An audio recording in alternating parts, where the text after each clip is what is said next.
നമസ്കാരം കൂട്ടുകാരെ. എൻ്റെ കഥ പരസഹായം. അതാ കേട്ടില്ലേ ഒരു ശബ്ദം? അതാരുടെ ശബ്ദമാണത്? ആ, നമ്മുടെ കുഞ്ഞിനെണ്ണാൻ്റെ ശബ്ദമല്ലേ അത്? പാവം വിഷമിച്ചിരിക്കുകയാണ്. കാരണം എന്താണെന്ന് കൂട്ടുകാർക്ക് അറിയണ്ടേ? അങ്ങ് വെള്ളാമലയുടെ താഴ്വരത്താണ് തിത്തിരിയും തിത്തിരിയുടെ കുഞ്ഞിനും താമസിച്ചിരുന്നത്. മഹാവികൃതിയായിരുന്നു കുഞ്ഞിനെണ്ണാന്. ഒരു ദിവസം അവനൊരു മാവൻ ജില്ലയിൽ ഇരിക്കുമ്പോഴാണ് ഒരു കാഴ്ച കണ്ടത്. നല്ല മുഴുത്ത മാമ്പഴം. ഹായ്, മാമ്പഴം! അമ്മേ അമ്മേ, ആ മാമ്പഴം പറിച്ചു തരുമോ? വേണ്ട മോനെ, അമ്മയ്ക്ക് ഇത്രയും ഉയരത്തിൽ കയറാൻ സാധിക്കില്ല. അവൻ വാശി പിടിച്ച് കരയാൻ തുടങ്ങി. എനിക്ക് മാമ്പഴം വേണം, എനിക്ക് മാമ്പഴം വേണം. വേറെ നിവൃത്തിയില്ലാതെ തിത്തിരണ്ണാൻ മരത്തിൻ മുകളിൽ കയറാൻ തുടങ്ങി.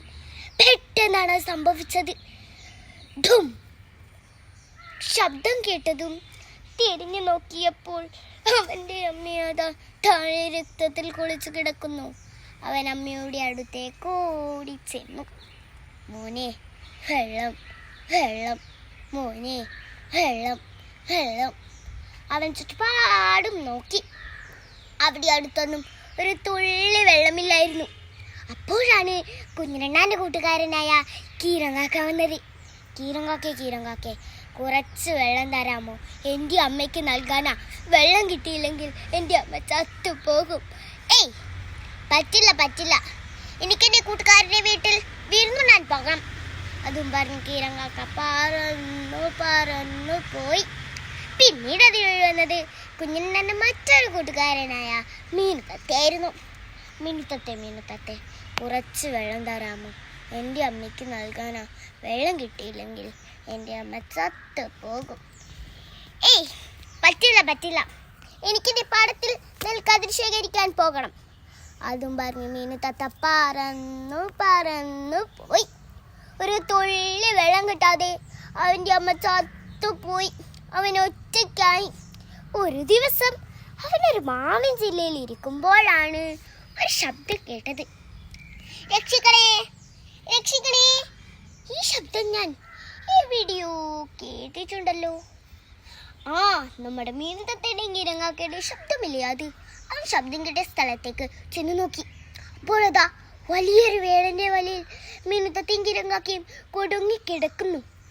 കുഞ്ഞിനെ കണ്ടതോടെ അവർക്ക് സമാധാനമായി. മോനെ കുഞ്ഞാ, രക്ഷിക്കണേ, മോനെ കുഞ്ഞാ, രക്ഷിക്കണേ. അപ്പോൾ മനസ്സിലോർത്തു, എൻ്റെ അമ്മയ്ക്ക് ഒരു തുള്ളി വെള്ളം കൊടുക്കാതെ ദുഷ്ടന്മാരല്ലേ നിങ്ങൾക്ക് അങ്ങനെ തന്നെ വേണം. പിന്നീട് അവൻ്റെ അമ്മ പണ്ട് പറഞ്ഞൊരു കാര്യം ഓർത്തത്. മോനെ കുഞ്ഞാ, ആപത്തിൽപ്പെട്ടവരെ രക്ഷിക്കണം. എന്നാൽ മാത്രമേ യഥാർത്ഥ കൂട്ടുകാരാവാൻ പറ്റുള്ളൂ. അവൻ വല കടിച്ച് മുറിച്ച് കീറി മീനുത്തത്തേയും കീരങ്കാക്കി രക്ഷപ്പെടുത്തി. അവർ കുഞ്ഞിനോട് നന്ദി പറഞ്ഞു. മോനെ കുഞ്ഞാ, എൻ്റെ അമ്മയ്ക്കൊരു തുള്ളി വെള്ളം കൊടുക്കാതെ ദുഷ്ടന്മാരല്ലേ ഞങ്ങൾ. എന്തിനാണ് ഞങ്ങളോട് ദയ കാണിച്ചത്?